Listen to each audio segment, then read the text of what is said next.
Ô, minha véia, acorda.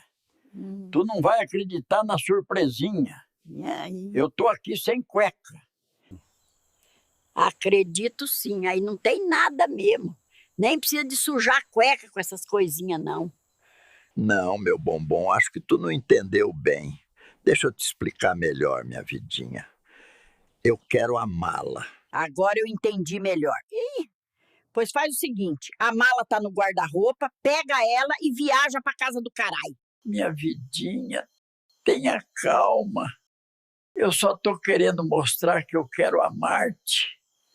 Pois muito que bem, vá a Marte logo. Melhor ainda, vá pro sol e fique por lá, velho do caralho, que eu quero dormir. Eu queria só um amasso e um amorzinho gostoso, só isso.